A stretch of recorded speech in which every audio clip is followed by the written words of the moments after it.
Բարի օր, այսօր խոսելու ենք չոր աչքի համախտանիշի մասին եւ իմ զրուցակիցն է ակնաբույժ Ալինա Ներսիսյանը։ Բարև ձեզ բժշկուհի։ Բարև ձեզ։ Ինչ է իրենից ներկայացնում չոր աչքի համախտանիշը եւ ինչպես է դրսեւորվում։ Անի ջան, նախ թույլ տվեք շնորհակալություն հայտնել այս հրավերի համար։ Ինչ է չոր աչքի համախտանիշը։ Չոր աչքի համախտանիշը դա բավականին տարածված է եւ ինչ է իրենից ներկայացնում, երբ որ ոչ համապատասխան քանակությամբ արդյունք է արտադրվում, կամ այդ արդյունքը արտադրվում է եւ բավականին արագ գոլուշանում է եւ նա չի հասցնում կատարել իր ֆունկցիան, որն է, նա ունի պաշտպանիչ ֆունկցիա, որը խոնավեցնում է աչքը եւ պաշտպանում է արտաքին միջավայրի ազդակներից, հա։ Ինչպես են արտահայտվում։ Արտահայտվում են սովորաբար բուժառուները դիմում են այրոցով, քոր, աչքի կարմրություն, դիսկոմֆորտ։ Շատ դեպքերում նրանք ասում են աչքերս երբ փակում եմ, նոր աչքս հանգստանում է։ Եթե կան դեպքեր, երբ եղջերաթաղանթի մակերեսը որոշ չափով վնասված է լինում, որը թույլ չի տալիս, որպեսզի պարզ լույսը ընկալի, նրանք նույնիսկ կարող են գանգատվել տեսողության աննշան վատացումից էլ։ Դա համարում են ծերերի հիվանդություն, որովհետև նշում են տարիքի հետ արդյունքները արդեն քիչ են գալիս, հա, ոնց որ որակնել է վատանում, արդյոք այդպես է։ Շատ լավ հարցեր, ասեմ ձեզ, քանի որ հիմա համակարգչային դար է, բավականին հաճախ դա երիտասարդների մոտ է շատ նկատվում, որովհետև շատերը օգտվում են համակարգչից, այդ գադջետներից, յուրաքանչյուր մարդ 1 րոպեվա ընթացքում մոտավորապես պետք է թարթի 8-ից 10 անգամ, սակայն երբ նրանք բավականին լարված աշխատանք են կատարում, նրանք մոռանում են դա անել եւ արդյունքը չի արտադրվում։ Առաջի պատճառներից մեկը դա է հանդիսանում։ Սովորաբար բուժառուները այդ դեպքում մեզ չեն դիմում։ Մեզ մոտ հայերի մոտ ընդունված է, չէ՞, որ ծանոթ, հարևան, բարեկամին դիմել, իրանք դիմում են իրենց ծանոթները եւ ճշտում են, եթե այնտեղ եղել է նման տիպի գանգատներ, իրանք դիմում են դեղամիջոցների որոշակի։ Հիմա մենք ունենք բավականին լայն արսենալ, որի միջոցով որ իրանք առնում են դա, գնում են, այսինքն եւ կարողանում են դա օգտագործել։ Եվ բնականաբար իրենց խնդրի առաջնային լուծումը իրենք գտնում են։ Մեզ իրանք սովորաբար դիմում են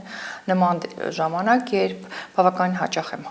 դիպում այդ հարցին, իսկ ինչքան ժամանակ կարելի է այն օգտագործել, որպեսզի չվնասի։ Ես նման դեպքերում միշտ պատասխանում եմ, երբ ծառավեք, ինչքան է կարելի ջուր խմել, նույն դեպքում։ Եվ իհարկե դուք ասացիք ծերերի մոտ, միանշանակ ծերերի մոտ էլ է բավականին շատ հանդիպում, կանանց մոտ մենոպաուզայի շրջանում է դա լինում, որոշակի համակարգչային հիվանդության ժամանակ։ Բավականին հաճախ ենք հանդիպում գլաուկոմայով հիվանդների մոտ, քանի որ գլաուկոմայով հիվանդները, դե գիտենք բոլորս արդեն, որ դա քրոնիկ հիվանդներ են, որոնք պետք է անընդհատ հիպոտենզիվ պրեպարատներ կաթացնել։ Եվ այդ հիպոտենզիվ պրեպարատների կաթացման ընթացքում առաջանում է չոր աչքի համախտանիշ։ Դրա համար անհրաժեշտություն է առաջանում նույնիսկ իրենց նշանակել բոլոր այդ դեղորայքը։ Այդ խոնավեցնող կաթիլները որքանով են օգտակար, այսինքն մարդը ինչպես հասկանա, սա ճիշտ է ինքը ընտրում, թե սխալ։ Ճիշտ կամ սխալ ընտրելու հարց անկեղծ ասած չկա։ Երբ իրենք վերցնում են այդ խոնավեցնող կաթիլները, կաթացնում են, դա նույնն է, թե որքան որ մարդ օրվա ընթացքում ջուր կխմի։ Եթե նա ունի այդ չոր աչքի սինդրոմը, վերցնում է ցանկացած դեղատնից դեղորայքը եւ կաթացնում է։ Երբեք վնաս դա չի բերում։ Շատ հազվադեպ ես երևի հանդիպել եմ 1-2 անգամ, որ ալերգիա է առաջացրել պացիենտների մոտ։ Հակառակ դեպքում նրանք դա շատ հանգիստ կարող են կաթեցնել։ Սովորաբար դա ավելի շատ անում են ամառը, երբ որ շոկ է լինում ավելի, այսինքն օդախոնավ չի, եւ երբ որ միջավայրում կա աղտոտվածություն։ Երբեմն մարդիկ ասում են աչքերս հոգնած են, ոնց որ անդադ քունը ստանի, դա եւս այս համախտանիշի հետ կապ ունի։ Սովորաբար այո, դա կարող է այդ համախտանիշի հետ կապ ունենալ, իհարկե չենք բացառում, որ դա կարող է այլ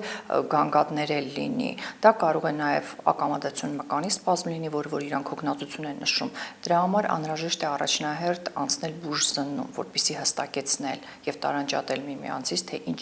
իրականում խնդիր ունի տվյալ բուժառուն։ 21-րդ դարում արդեն արհեստական ամեն ինչը առաջնային է դարձել, այդ թվում նաև արհեստական թարթիչները։ Լսել եմ, որ դրանք եւս վնասում են աչքին, այսինքն նաև չոր աչքի համախտանիշ է առաջանում, այդպես է թե չէ։ Գիտեք, ես չեմ կարծում, որ իհարկե ես չեմ փորձում համոզել բոլորին, որ այո կարող եք արհեստական թարթիչներ, միանշանակ յուրաքանչյուր հարց, որ վերաբերում է առողջությանը եւ հատկապես աչքին, պետք է լինի շատ զգուշորեն։ Արհեստական թարթիչները ոչ չեն առաջացնում չոր աչքի համախտանիշ, կախված նրանից թե ինչ նյութերով են երևի թե օգտագործում, ես չգիտեմ ինչ նյութեր են դա օգտագործում, բայց կախված նրանից թե ինչ նյութեր են օգտագործում։ Խրոնիկ բլեֆարիտները, այո, կոպերի բորբոքումը կարող է բերել աչքի չորության, դա միանշանակ, բայց ասել, որ արհեստական թարթիչները կբերեն, ես այդ կարծիքի չեմ։ Լազերային վիրահատությունից հետո հնարավոր են նման բարդություններ։ Լազերային վիրահատությունը ես կարծում եմ դուք նկատում եք լազերային կորեկցիան, այո։ Լազերային կորեկցիան ինչ է իրանից ներկայացնում։ Լազերային կորեկցիայի ժամանակ եղջերաթաղանթի շատ բարակ շերտի հանում են, կոպիտ ասած, ոնց որ աշխատում են, դա արդեն մի քիչ ավելի մասնագիտական է, որի ընթացքում որ նյարդային վերջույթներն են վնասվում եւ խթանվում է արցունքի արտադրությունը։ Եվ բացի դրանից եղջերաթաղանթը իր կորությունը որոշ չափով ոչ թե կորցնում է, այլ մի փոքր փոփոխություն է տեղի ունենում եւ այդ ժամանակ արցունքը չի կարող ամբողջությամբ իր ֆունկցիան կատարի։ Լազերային կորեկցիա անելու դեպքում պարտադիր բոլոր բուժառուներին նշանակում են խոնավեցնող, նույնիսկ գելային տարբերակով, որ ավելի մածուցիկ է, դառնում, որպեսզի խոնավեցնի անընդհատ աչքը, մինչև որ այդ էպիթելը վերին շերտը կարողանա վերականգնվի։ Նրանք օգտագործում են նույնիսկ ամիսներ շարունակ, դա պարտադիր նշանակում է։ Ես ճիշտ եմ հասկանում, որ ցանկացած մարդ, ով օգտվում է համակարգչից, շատերինում դրսում էլի արևի ճառագայթների ներքո եւ այլն աշխատում է, ինքը անպայման պետք է օգտագործի խոնավեցնող կաթիլները։ Չի ասի, որ բոլորը պետք է օգտագործեն դա, որովհետև կան մարդիկ, որոնք այդ գանգատները չունեն։ Դա մի քիչ երևի կախված է նաև մարդու օրգանիզմից, որքանով նա խնամքն է տրամադրում իրեն։ Մարդիկ կան, որոնք որ իսկապես ասում են, ես հաճախ մոռանում եմ աչքերս թարթել, լարված եմ անընդհատ լինում։ Այո, դա դրա հետ կապված է։ Հիմա որ համակարգչի առջև են, պարբերաբար պետք է աչքերը թարթեն ինչքան։ Սովորաբար 1 րոպեվա ընթացքում յուրաքանչյուր մարդ պետք է թարթի 8-ից 10 անգամ։ Համակարգչից խոսեցինք, օգտագործում են պաշտպանիչ ակնոցներ, որքանով են դրանք պաշտպանում աչքը։ Պաշտպանիչ ակնոցները մի 20 տարի առաջ, երբ լինում էր, ասում ենք, անտիրեֆլեքսնի ակնոցներ, որ դա արվում է, բավականին հաճախ էին կիրառում, բայց քանի որ հիմա ես կարծում եմ բոլոր համակարգիչներն այդ ժպտկրիստալիչեսկիները դրա կարիքը առանձնապես չի նկատվում։ Որ դեպքում են բարդություններ առաջանում արդեն չոր աչքի համախտանիշի առումով։ Չոր աչքի համախտանիշի առումով բարդություններ կարող են առաջանալ, երբ որ արդեն առաջանում են կերատիտներ, այսինքն եղջերաթաղանթը արդեն վնասվում է, եւ նման դեպքերում բավականին ինտենսիվ բուժում է պահանջում։ Դա ավելի շատ լինում է, ես կարծում եմ, համակարգչային հիվանդությունների ժամանակ եւ այլ հիվանդությունների ժամանակ, այսինքն համակարգչից օգտվելու կամ գադջետից օգտվելու պարագայում կամ եթե պացիենտը մոռանում է աչքը թարթել, հաճախ չի թարթում, դրանից նման գանգատներ չեն առաջանում եւ բնականաբար դա արդեն պահանջում է շատ ավելի լուրջ բուժում։ Կարող են հասնել մինչև վիրահատության։ Գիտեք, վիրահատական մեթոդներ, տարզորավիա, որը որ մենք ասում ենք, ես 20 տարվա ընթացքում 2-3 դեպք եմ հանդիպել, որը բավականին լուրջ հիվանդությունների ժամանակ են, շատ հազվադեպ են, որ հասնում են այդ վիրահատությունների, դա ինչ է իրանից ներկայացնում, այսինքն կոպը 2-3 տեղից ուղղակի ամրացվում է իրար։ Վերին եւ ստորին կոպերի մասին է խոսքը։ Հաճախ մարդիկ օգտագործում են վիտամիններ տեսողությունը լավացնելու կամ պահպանելու համար, հատկապես օմեգա 3-ը։ Առանց բժշկի թույլտվության կարելի է։ Ես չեմ կարծում, որ օմեգա 3 խիստ անհրաժեշտ է բժշկի նշանակելը, որովհետև եթե չօգնի, վնաս սովորաբար չի հասցնում։ Վիտամինները գրականության մեջ գրված է, որ վիտամին A-ի պակասությունից է առաջանում չոր աչքի սինդրոմ, միգուցե։ Իսկ ինչ վերաբերում է վիտամին օգտագործելուն, ես առհասարակ գտնում եմ, որ յուրաքանչյուր մարդ, հատկապես եթե հարցը վերաբերում է երեխաներին, պետք է վիտամիններով հարուստ սնունդ ընդունի։ Դա բանջարեղեն կլինի, միրգ կլինի։ Քան թե վիտամին հավելումներ օգտագործեն։ Ես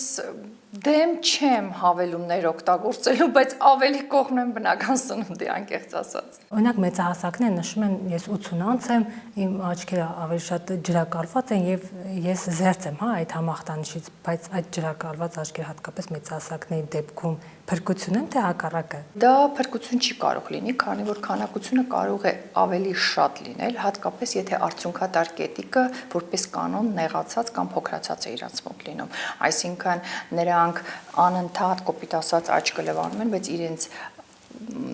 ֆունկցիան ամբողջությամբ չեն կատարում։ Երբեմն նշում են, որ ոնց որ աչքերում ավազ լինի կամ օտար մարմնի զգացողություն։ Հենց դա չոր աչքի համախտանիշ է, որ իրանք այդպես էլ ասում են այնպիսի տպավորություն է, որ փոշի հատիկներ են աչքերումս եւ ունենք բավականին շատ բուժառուներ, որոնք որ գալիս են, իրանք անընդհատ աչքը տրորած, եւ այդ դեպքում իրանք աչքը տրորած որ գալիս են, նույնիսկ եղջաթաղանթն է վնասված լինում։ Հիմա ինչ քայլեր պետք է ձեռնարկել, որպեսզի չբախվեն այս խնդրին։ Քայլեր ձեռնարկելը նախ ես կարծում եմ առաջնահերթ աչքերի հիգիենայի հարցը, որպեսզի այո իսկապես խնայեն դա, սակայն այս դարում կանգնել ասել համակարգչից շատ պետք չի օգտվել, նույնիսկ եթե դա երեխային է վերաբերում, դա անիմաստ է։ Մարդիկ եթե պետք է ստանան ինֆորմացիա, իսկ հիմա ինֆորմացիայի դար է, նրանք անընդհատ օգտվելու են դրանից։ Կարող են նույնիսկ պրոֆիլակտիկ նպատակներով ուղղակի օգտագործել այդ խոնավեցնող պրեպարատները, որովհետև նույն ամառը մեր օրգանիզմը ավելի շատ քրտնարտադրություն է ունենում եւ ավելի շատ գոլոշանում է, ճիշտ է, ջուրի եւ մենք հեղուկ ավելի շատ ենք օգտագործում։ Նույնն է այդ դեպքում է լինում, նրանք ավելի շատ այդ խոնավեցնող օգտագործում են այդ ժամանակահատվածում, իսկ հետո արդեն ըստ անհրաժեշտության։ Պրակտիկայում ավելի շատ երիտասարդների մոտ է հանդիպում խնդիրը, թե մեծահասակների։ Ես ավելի շատ հանդիպում եմ երիտասարդների մոտ։ Պատճառը հիմնականում Պատճառը հիմնականում այո, հիմնականում համակարգչային, նույնիսկ IT ոլորտի աշխատողներն են բավականին շատ կանգատվում դրանից, որովհետև իրանք միշտ ասում են, ես գրեթե 12 ժամ համակարգչի առջև եմ նստած լինում։ Սովորաբար դա լինում է նաև օֆիսային աշխատանքի ժամանակ չէ իրանց մոտ, երբ որ օթորակիչներ է լինում եւ օդը ինքը բավականին չորանում է այդ ընթացքում։ Նաև կար տեսակետ, որ վարսահարդարման պարագաներից է պետք է հեռու մնաք, Այո, որովհետև ամեն դեպքում եթե նրանք օգտագործում են իրենց այդ չորացրող ֆեները, բնական է այդ ամբողջը նաև իրենց վրա էլ է անդրադառնում։ Խոսենք նաև արդյունքներից, ես հասկացա, որ դրանք լինում են նաև որակյալ եւ անորակ։ Դա ինչ է նշանակում։ Որակյալը դա մի փոքր ավելի բարդ է բացատրել, այսինքն տարիքի ընթացքում իրենց համապատասխան այդ որակը իրանք կորցնում են։ Դառնում են ավելի աղիչի Այո, այո։ Ինչպես կարելի այդ արդյունքների հարցը լուծել, դարձնել որակյալ։ Օրինակ կար տեսակետ, որ մարդու արյան շիճուկից, առանձնացնում են այդ շիճուկը եւ աղի լուծույթի հետ խառնում են, ստանում են հատուկ կաթիլներ, որոնք ավելի շատ է օգնում չորաչքի համախտանիշի հարցի լուծման դեպքում։ Հենց այդ կաթիլների նշանակումների մասին է խոսքը գնում է, որ օր-օրի վրա շատ ավելի փոխվում են այդ խոնավեցնող պրեպարատների որակը եւ դա արդեն ֆարմացևտիչական ֆիրմաների հետ կապված է, թե իրանք որքանով են այդ pH-ը մոտիկացնում մեր բնական արդյունքի pH-ին։ Դա արդեն որպեսզի ռեկլամաներ չանենք դեղորայ ֆիրմաները, թե որ ֆիրման ինչ որակի է արտադրում։ Այսինքն դա բժշկության մեջ կիրառում են։ Բժշկության մեջ դա դեռ որ չի կիրառվում։ Բժշկության մեջ դա դեռ որ չի կիրառվում, պարզապես եսի նկատի ունեի, որ խոնավեցնող պրեպարատները, ես որ ասեցի, կարան լինեն նաև գելանման, այսինքն ավելի մածուցիկ կարան լինեն։ Դա արդեն կախված է, թե ինչ որակի են իրենք արտադրվում։ Ես կարդացել եմ, որ մարդու արյան շիճուկի դեռ որ չի կիրառվում դա ոչ մեզ մոտ։ Ոչ մեզ մոտ, ոչ դրսում։ Դրսում է չի կիրառվում, ոչ ես ճիշտ ասած չեմ հանդիպել, որ դրսում է կիրառվել։ Քանի որ նշեցիք ավելի շատ համակարգչից օգտվողներն են նման խնդրի բախվում, կա այդ խնդրից խուսափելու լուծում, այսինքն քանի րոպե օգտվեն համակարգչից, քանի րոպե հանգստանան։ Եթե հնարավոր տարբերակը կա, կես ժամ օգտվելուց հետո ցանկալի կլինի մոտ 5 րոպե հանգստանան։ Մոտ 5 րոպե հանգստանալուց հետո դա աչքերը կփակեն, թե դուրս կգան մաքուր օդի, դա արդեն կախված է իրենց ցանկությունից։ Եթե չեն կարողանում դուրս գալ, թող ուրեմն պարբերաբար իրանք այդ խոնավեցնողը հատկապես երբ համակարգչի առջև նստած են, ցանկալի կլինի որ դա օգտագործեն։ Կամ էլ թարթեն անընդհատ, չէ՞ աչք։ Դե թարթելը դա անհրաժեշտություն է, այո, որ իրանք պետք է միշտ թարթեն խոնավեցնեն աչքը։ Շնորհակալություն։ Ձեզ էլ եմ շատ շնորհակալ։ Մենք զրուցում էինք ակնաբույժ Ալինա Ներսիսյանի հետ։